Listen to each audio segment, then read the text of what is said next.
Yo, what's up? This is Cassio representing for Planet EGOBN, and if I got a video for you. So today's video is dedicated to women. Women be shopping, baby. Women be I'm just playing. This video basically gonna be talking about women in the entertainment industry right now. We're gonna be talking about a lot of films where women are gonna be introduced. This video right here is for the women. So the first thing I'm gonna talk about is Ant-Man and the Wasp. So I know this film came out earlier this month, and it's probably a little bit of old news, but I really want to kind of like touch on the fact that Ant-Man was a good movie. And a lot of times, a lot of studios, they make a movie and then they make their sequel almost completely different than the original film. Ant-Man did not do that. Simply continued the story that we got from Ant-Man, even the story we got from Civil War. It continued on and it let us know where Ant-Man was during Infinity War. So what could we do to make this film better? Introduce more characters, in this case, women. Michelle Pfeiffer plays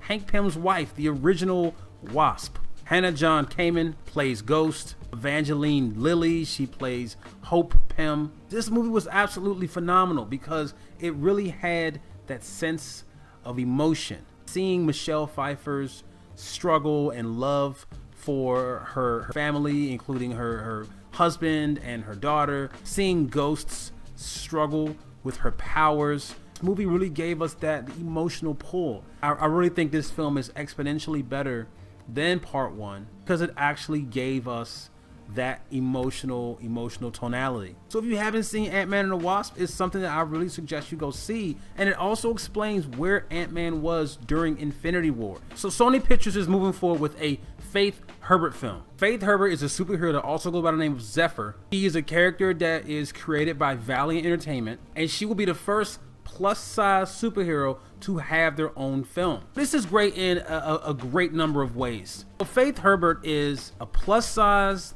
woman who is also a nerd. Her parents were killed in a car accident. She found her solace in a nerd culture. Now has the power of telekinesis and flight. We have a film where there are plus-size women represented, there are female nerds represented. I'm not sure who they'll get to play Faith Hubert, but I still have very high hopes for this movie. So also, a #2 trailer for Battle Angel was just released. Battle Angel was a manga written by Yukito Koshiro back in 1990. An anime film was created back in 1993. Now we have the Battle Angel film, directed by James Cameron. So the film is set several centuries into the future. Alita is found in a scrapyard, and a cyber doctor basically finds her head and her brain, decides to bring her to his clinic and basically revive her. When she's revived, she has no idea or no recollection of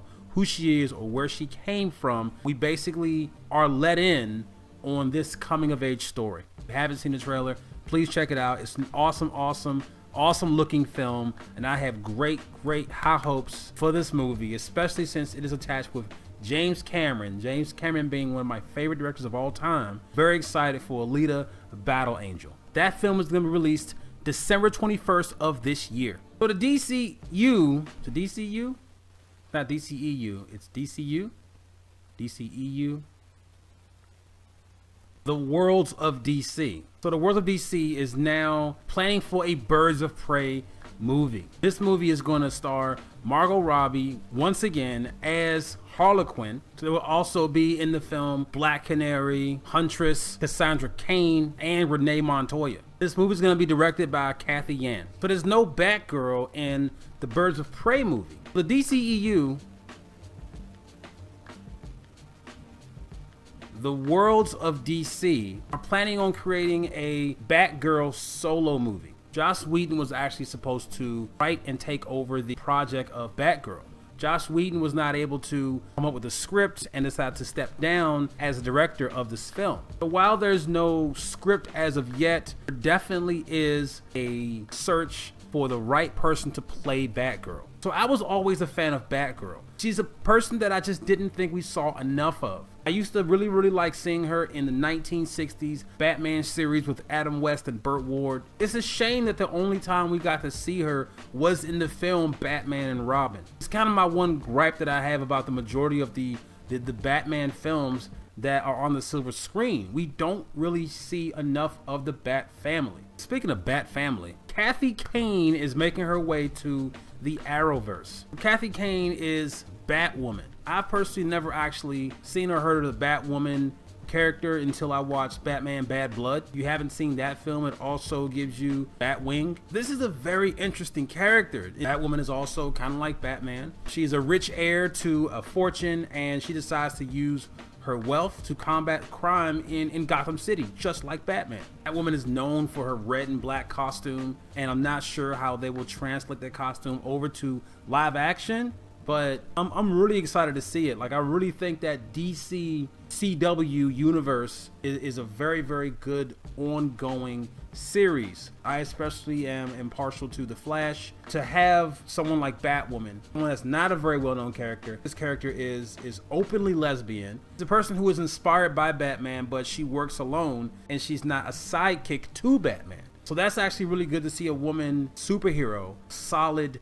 singular character. And I personally don't feel like she needs to be part of CW crossover. If that's what they want to do to introduce her, that's great. The crossover event happens December of 2018, this year. This year we'll see Batwoman in the CW crossed over with Arrow, Flash, Supergirl, Legends of Tomorrow. I'm so excited to finally see Batwoman in that universe. So Disney XD has a new series coming out called Marvel Rising Initiation. This is a really, really short mini-series that stars Miss Marvel, Squirrel Girl and Tippy Toe, Quake, Patriot, American Chavez, and Spider-Gwen. Anyone that went to San Diego Comic-Con, they got a chance to see the first 4 episodes of this mini-series. The mini-series is only 6 episodes long, each episode about 4 minutes. We finally get a chance to see Squirrel Girl. Squirrel Girl is the person who credited with defeating Thanos. After Infinity War, we see how powerful Thanos is, so everyone wants to see Squirrel Girl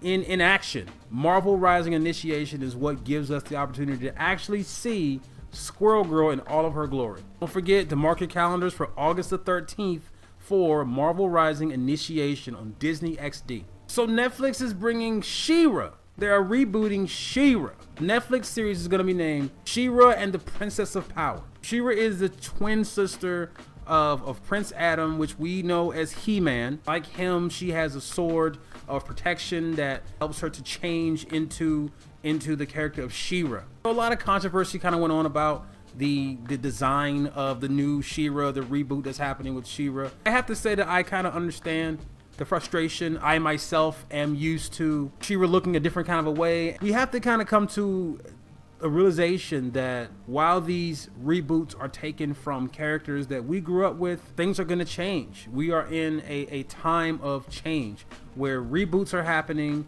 People are putting their own spin on them, and so many things are just kind of coming out that we know of, that we grew up with. Now they're different. When these things came out, that was the version that was for that generation. Now we have this version for this generation. This isn't really for us. This is for the youth now.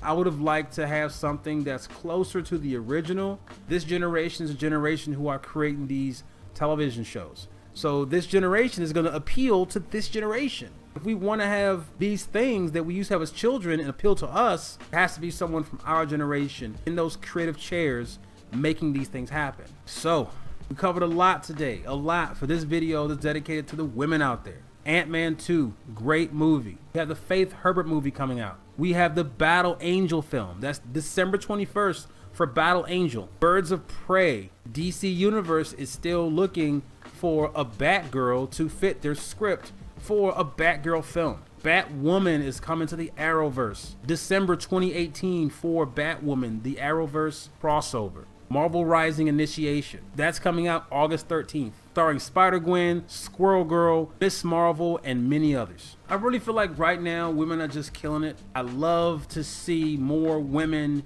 in film. I really thoroughly enjoyed Wonder Woman. I was so happy to see the director, Patty Jenkins. I was so happy to see her direct this film, get the praise she deserved. I was so very happy for that. Kathy Yan will be directing Birds of Prey with Margot Robbie. I'm very excited to see more works by more women. I really think this is a very, very good direction that film and things are going in right now. So that's all the time I have for today. Thank you all for tuning in. Thank you all for supporting the extraordinary journey of a black nerd. Don't forget to hit that bell and that subscribe button so that you can be notified every single time we drop content. If you guys want to comment on one of the things that I spoke about today, please by all means let me know in the comment section below. Don't forget to check out the Gamehers video on the Shazam trailer as well as Titans. This is Cassio with Planet EGOBN, and we'll see you next time.